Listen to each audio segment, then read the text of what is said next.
Hello বন্ধুরা, আজকের ভিডিওতে আমরা আলোচনা করব কিভাবে এসআইআর এর সাপ্লিমেন্টারি লিস্টে ডিলিট হওয়া ভোটার তার আপিলটি অনলাইনে আবেদন করবে। ইতিমধ্যে কিন্তু অনেকগুলি সাপ্লিমেন্টারি লিস্ট প্রকাশিত হয়েছে, তার মধ্যে অনেক ভোটারের নামই কিন্তু ডিলিট হয়ে গেছে।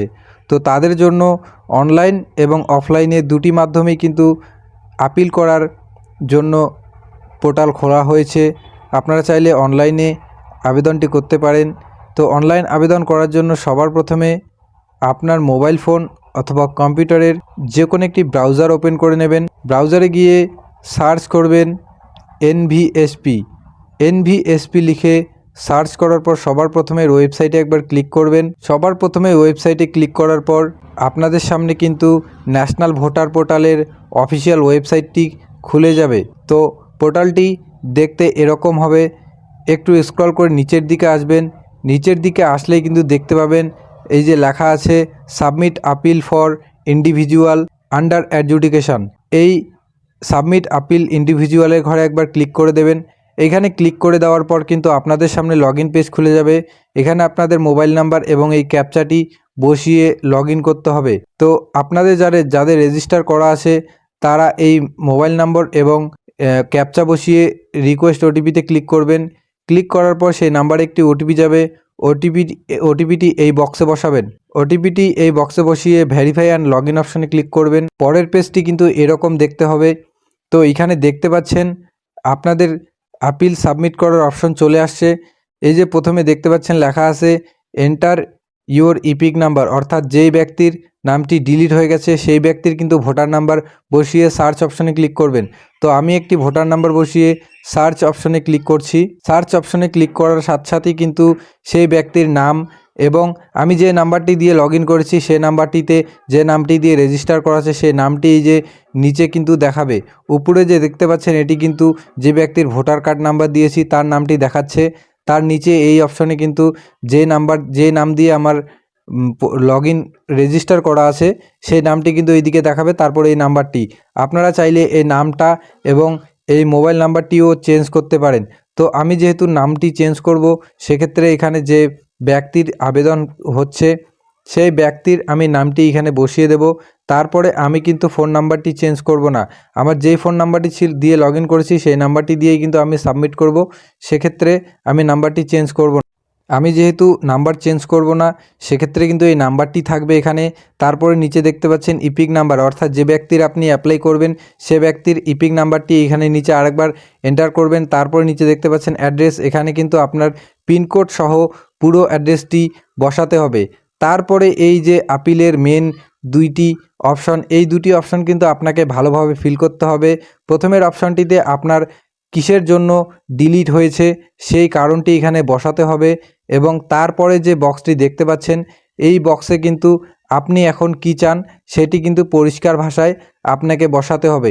প্রথমের বক্সে কিন্তু আপনাকে আপনার যে ভোটার কার্ড নাম্বার, আপনার বাবার নাম্বার, বাবার নাম, তারপর স্বামীর নাম, এ সমস্ত কিছু বসিয়ে তারপর নিচে দেখতে পাচ্ছেন এন্টার প্লেস, অর্থাৎ আপনি কোন জায়গা থেকে অ্যাপ্লাই করছেন। তারপরে এই সাবমিট অপশানে ক্লিক করে দিলেই কিন্তু আপনার যে আপিলটি আছে এটি কিন্তু সাবমিট হয়ে যাবে। আমি কিন্তু একটি ফরম্যাট বানিয়েছি। আপনারা চাইলে যাদের নাম একই বাবার 6টি পুত্র সন্তানের কারণে ডিলিট হয়ে গেছে তারা কিন্তু এই ফরম্যাটটি ব্যবহার করতে পারেন। নতুবা আপনারা চাইলে আপনারা নিজেদের মতো করেও ফরম্যাট বানিয়ে কিন্তু এখানে বসিয়ে সাবমিট করতে পারেন। তো আমাদের সমস্ত কিছু বসানো হয়ে গেছে। সমস্ত কিছু বসানো হয়ে গেলে কিন্তু এখানে একটা কথা বলে রাখি, আপনাদের যদি আধারের সাথে মোবাইল নম্বর লিঙ্ক থাকে তবেই কিন্তু আপনারা এই অনলাইন আপিলটি সাবমিট করতে পারবেন, অন্যথা কিন্তু পারবেন না। নাহলে কিন্তু আপনাদের অফলাইন মোডেই সাবমিট করতে হবে আপিলটি। এবং আধারের সাথে ভোটার কার্ডের যাতে নামের মিসম্যাচ না থাকে, নামের মিসম্যাচ অর্থাৎ যদি নামের কোনো স্পেলিং ভুল থাকে সেক্ষেত্রেও কিন্তু আপনারা এই অনলাইন আপিলটি সাবমিট করতে পারবেন না, কারণ এখানে কিন্তু আপনাদের সাইন হবে। তো সমস্ত কিছু চেক করে নেওয়ার পর একবার সাবমিট অপশনে ক্লিক করে দেবেন। সাবমিট অপশনে ক্লিক করে দিলেই কিন্তু আপনাদের সামনে সাইনের অপশনটি খুলে যাবে। দেখুন আমি সাবমিট অপশনে ক্লিক করার সাথে সাথেই কিন্তু পেজটি একটু লোডিং নিচ্ছে। লোডিং নেওয়ার পরেই কিন্তু আপনাদের সামনে যে আধার অথেন্টিকেটের যে অপশনটি আসবে, দেখুন পেজটি কিন্তু খুলে গেছে আধার সাইনের। তো প্রথমেই কিন্তু আপনারা দেখতে পাচ্ছেন এখানে প্রথমে আপনাদের আধার নাম্বারটি বসাতে হবে, অর্থাৎ যে ব্যক্তির আপনি আপিল করছেন সেই ব্যক্তির কিন্তু আধার নাম্বারটি এখানে বসাতে হবে। তারপরে দেখতে পাচ্ছেন জেনারেট ওটিপি, উপরে এই আধার নাম্বারটি জায়গায় বসিয়ে তারপর জেনারেট ওটিপি অপশানে ক্লিক করবেন। ক্লিক করার সাথে সাথে কিন্তু আপনার যে আধার কার্ডের সাথে লিঙ্ক মোবাইল নাম্বারটি আছে সেই নাম্বারে কিন্তু একটা ওটিপি যাবে। আমি কিন্তু বারবার বলে দিচ্ছি, যাদের কিন্তু আধারের সাথে মোবাইল নাম্বার লিঙ্ক করা নাই তারা কিন্তু এই আবেদনটি করতে পারবে না। এটা কিন্তু কিছুতেই সম্ভব নয়। এখানে আপনার আধার নাম্বারটি বসিয়ে দেবেন, বসিয়ে দেওয়ার পর গেট ওটিপি অপশানে ক্লিক করবেন। ক্লিক করার পরেই কিন্তু আপনার যে আধারের সাথে লিঙ্ক মোবাইল নাম্বারটি আছে সেই নাম্বারেই কিন্তু ওটিপিটি যাবে। ওটিপিটি তার নিচের বক্সটি দেখতে পাচ্ছেন লেখা আছে এন্টার ইওর আধার ওটিপি। এই এন্টার ইওর আধার ওটিপি অপশানে বসিয়ে চেকবক্সটি ক্লিক করবেন। চেকবক্সে ক্লিক করার পর দেখুন নিচের দিকে একটু স্ক্রল করে আসবেন, লেখা আছে সাবমিট। এই সাবমিট অপশনে ক্লিক করে দিলেই কিন্তু আপনার অ্যাপিলটি সম্পূর্ণভাবে সাবমিট হয়ে যাবে। আমি এই সাবমিট অপশনে ক্লিক করে দিলাম। সাবমিট অপশনে ক্লিক করার সাথে সাথেই কিন্তু পেজটি একটু রিডাইরেক্ট করবে। রিডাইরেক্ট করে কিন্তু আপনাকে আবার এনভিএসপি পোর্টালে নিয়ে চলে যাবে।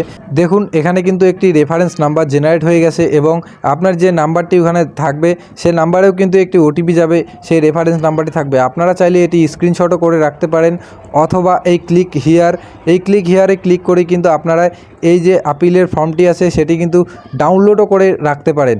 তো এই ক্লিক হিয়ার অপশানে ক্লিক করলাম। ক্লিক করার সাথে সাথে দেখুন আমার কিন্তু এই ফর্মটি ডাউনলোড হয়ে গেছে।